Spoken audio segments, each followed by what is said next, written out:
Do you feel guilty whenever you say no to people at work, even if you really don't want to do something? I used to be the same kind of people pleaser. When I was younger, I was pretty desperate to be part of the in crowd, so I said yes to everything. I would go to every party and then be unhappy the whole time. I knew that I should probably just say no in the first place, but I felt so guilty saying no to people. And I'm willing to bet you have similar feelings. And if those feelings translate into your work life, you are on a one-way street to burnout. That's why in this video, I'm going to share how to stop feeling guilty for saying no at work in 5 steps. If this is your first time here, my name is Lucy. I am a coach for overworked 9-to-5 women, and I help them to set boundaries and put themselves first unapologetically. If you want to see more content like this from me, make sure you hit that subscribe button so we can be friends. So like I said, I used to have serious feelings of guilt whenever I said no. I recently had a one-on-one coaching client with a very similar issue. She was so worried about saying no to people because she didn't want to hurt their feelings. But after working together on her boundaries and how to say no, she had the realization that she's not actually in control of other people's feelings. This is what she had to say after working together. I often find myself agonizing over the wording of saying no to an invitation, trying to strike the right balance between saying no but not hurting feelings. Also, I've realized I'm more sensitive than the average person, and not everyone's souls will be destroyed by a no to their invitation.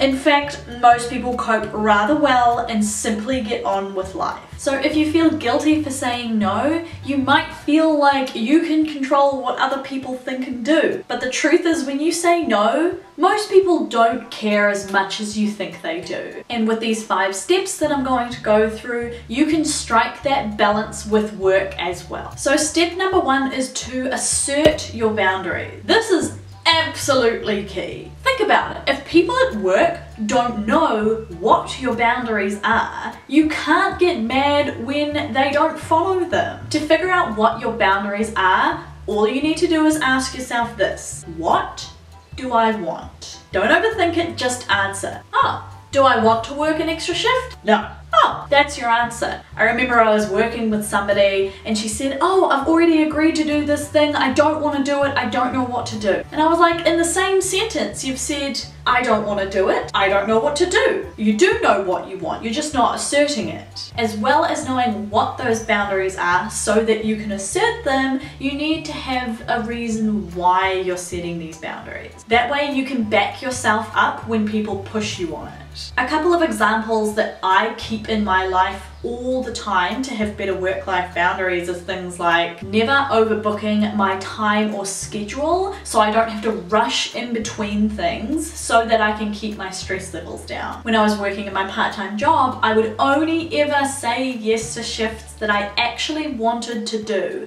not because I felt like I had to do them. Otherwise, I would sit there resenting my boss the whole time. Now that I'm working for myself, I always schedule time in the afternoon for myself so that I don't overwork. When you can assert what your boundaries are and why you're setting them, you will feel a lot less guilty saying no. The second step is to simplify your communication. The biggest mistake I see people making when they start to say no is to overcomplicate things. Let's play a game of spot the difference. Option number 1. Hey, can you work this weekend? I'm kind of busy. I was going to do this. But if nobody else can, alright, I'll just do it. Okay. Option number 2. Hey, can you cover a shift this weekend? No, sorry. Okay. You don't owe everybody explanation. You don't owe your job all of your energy. You don't have to give them complicated lies or explanations, and you only have to give them more information if they ask for it. Let's chat down in the comments. Do you feel guilty when you say no to work, even if you don't want to do it? Do you just say yes and then regret it later? Let me know in the comments below. Okay, step number 3 is to actually express your boundaries. Once you've identified the fact that no, you don't want to do it, you need to actually say the words out loud. If you still feel really guilty saying no, this can be really daunting, especially if you've never done it before. But that's the best part. Anybody can learn and practice setting boundaries, even if you feel guilty doing it.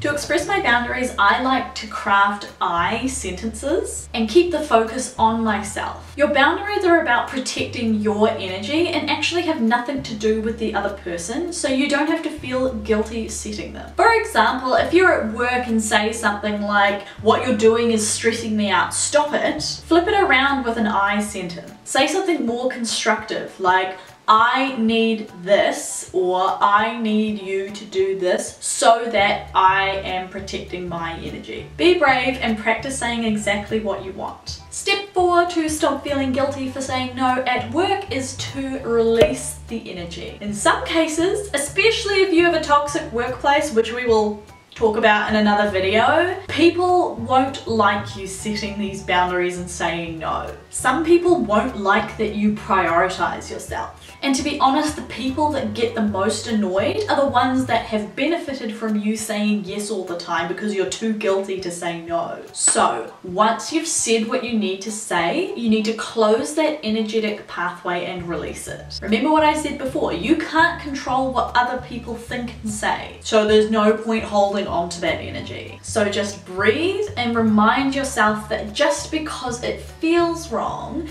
in your mind, in your body, in your thoughts, it doesn't mean that it is wrong. And finally, step number 5 is to take responsibility for your decisions. One of the #1 mistakes I see people make is to make a decision, yes or no, and then agonize over it. Like, oh, I should have said yes, oh, I should have said no. Part of setting great boundaries is to make the decision and then whatever it is, you stick with it. So for example, if you say yes to a shift, you need to be okay with that decision. Sometimes you will want to take a shift just for the money, and that's okay. But if you say yes, you're not gonna sit around complaining about it. If you don't want to do it, just say no. Take responsibility and take ownership for your decisions. I guarantee people will see a shift in your confidence. The best way to tie these 5 steps together is to start listening to your self-talk when people ask you to do things. If you say no and start to get that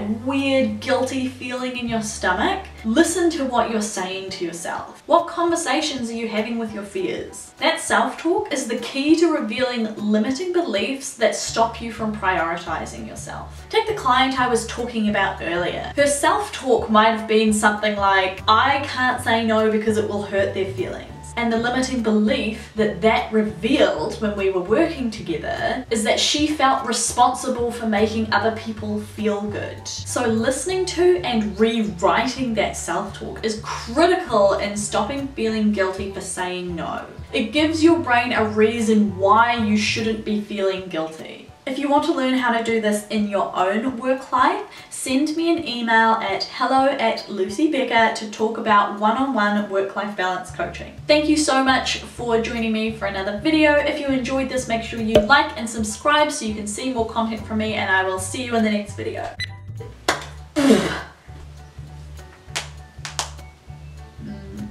To simplify, change the whole word. Okay.